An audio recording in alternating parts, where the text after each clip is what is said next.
What's up, guys? It's Rip City Rundown, and I know we did not have a podcast this week.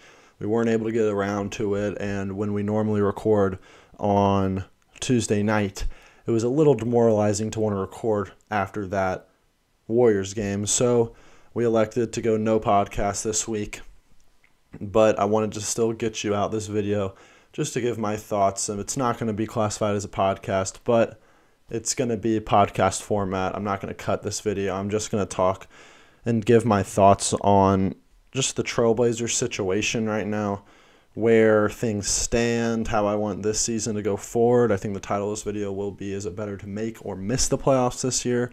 And we're just going to kind of dive into all the details that entail when it comes to that. So, standings watch, the Blazers are the 12 seed right now.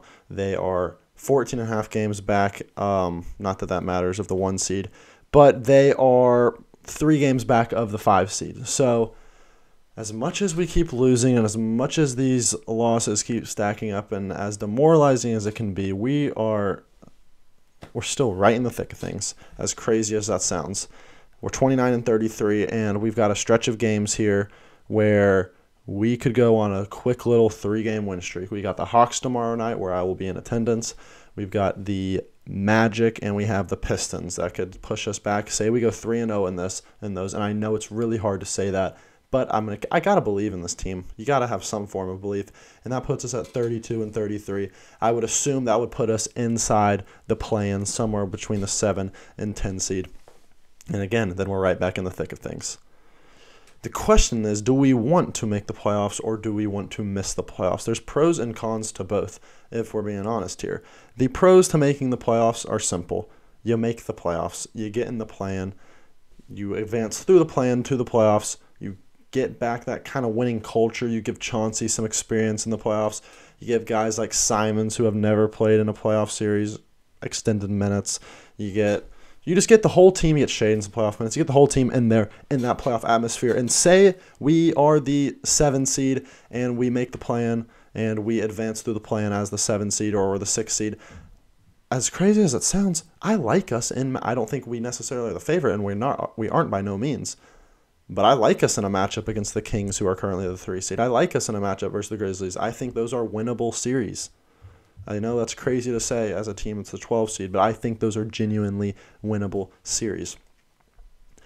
And then the other thing is, you lose your pick this year that you own, but you finally can get out of that pick just bonanza that's going on with the Bulls, where they have our pick as long as we keep missing the playoffs. And we finally unlock all of our draft capital, and we go into the offseason with a Knicks pick that's a first-round pick this year, and then as many first-round picks as we want in the future that are currently our own. That is the pros to making the playoffs.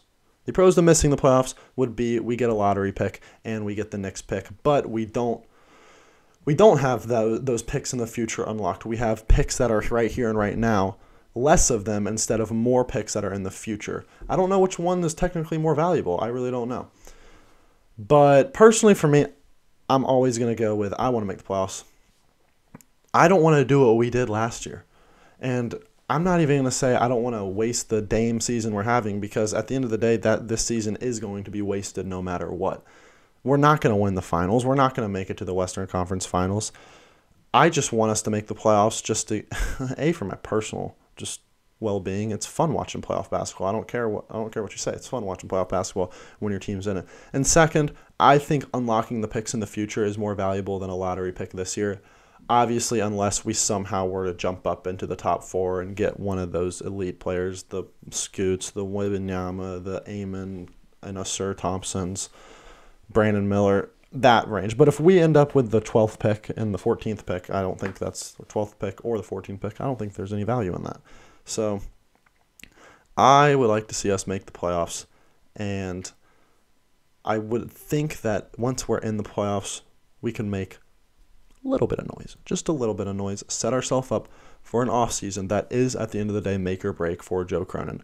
I am not going to jump on Joe Cronin's rear end or Chauncey's rear end at all, as much as I see on Twitter and social media. And I hate bringing up Twitter and social media because obviously it's not it's always going to be negative because that's just what the natural thing people want to put out is.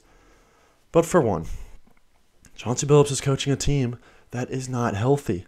You can't judge a coach this hard when he doesn't have his healthy roster. And when he had everybody, and still not even everybody, he was missing Gary Payton to start the year, but when he has a healthy roster, he is proven to lead us to a winning record. We were in the playoffs. We were a 1 seed when we had a healthy roster, but now we've got Nurk out. We've got Ant in and out of the lineup, currently probably out after his retweak of his ankle injury last night.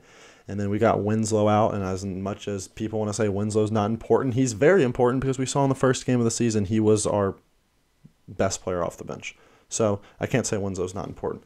So he's coaching a team that's not healthy. And as much as I've been off of the Nurk train this year, I do recognize how important it is to have a 7-footer on the roster. I would rather it be someone else other than Nurk. I would rather be Jakob Poeltl. I would rather it be Miles Turner. But I recognize that we need Nurk right now. And it's very important. He is better than Eubanks.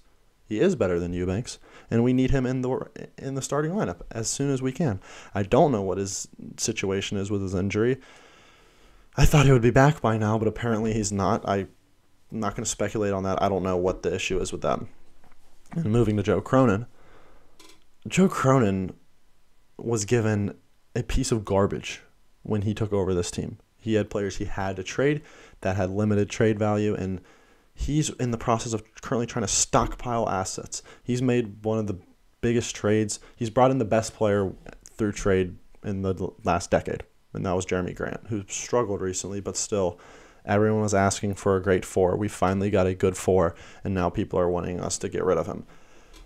So that's why I say this offseason is make or break, because now that Joe Cronin has had his opportunity to stockpile assets, to put his handprint on this team, now he needs to strike. He's done all the prepping. He's got all the ammo he needs. Now's the time to strike.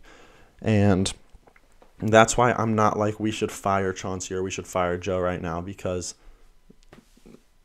you have to give players time, or coaches and GMs time. It's the same thing with players. Look at Lauri Markkanen. You didn't give him time. You didn't give him a good situation. He goes to a better situation and he blossoms. It's all about situation, and it's all about just giving them an opportunity. Now, you can't extend that leash too long, or then you end up having a terrible coach for that long, because if Chauncey is not improving by year 3, like come next year, if Chauncey is not showing results, then yeah, I will be on the train of, okay, it's time to move on from Chauncey. But this is his first real season. Let's be honest, it's his first real season. And even this season, he hasn't had the best situation at all. So overall, I want this team to make the playoffs. I think it's best for this organization going forward.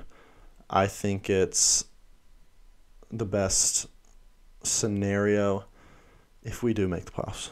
I really don't know how else to word that, because I think having the full arsenal of picks, and then truly you go into this offseason, whether that's coming off a play-in win, getting knocked out, or not knocked out in the play-in because obviously we're making playoffs, whether it comes off of a first-round exit, a second-round exit, or whatever, you go into the offseason with a full package of picks that you haven't had in the Joe Cronin era. Who knows? Joe Cronin might have wanted to make moves, and he hasn't been able to because he's been handcuffed this whole time because of Neil Olshey.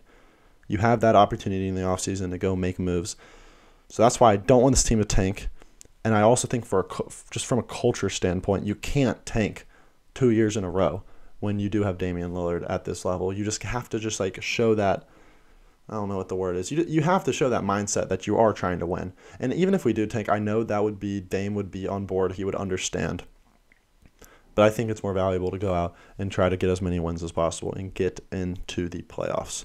So that's my take on the situation. I'm going to continue to root for this team over and over as hard as it's been. I'm going to the game tomorrow night against the Hawks. I'm hoping for a good result. I hope somehow Simons can play. He probably can't play, but we just have to get back in the win column. We have to. That's it. End of story. We got to get back in the win column. So that's going to do it for the video, guys. I hope you enjoyed it. We might be dropping an Off the Trail podcast tomorrow. I'm not sure. For those that don't know, that's our podcast that has everything to do has to do with everything but the Blazers. So if you want to just get some content and get some talking that just doesn't have to do with the Blazers, then go for that. Starting back next week, the podcast will be back, hopefully. And until then, I will see you guys. Peace.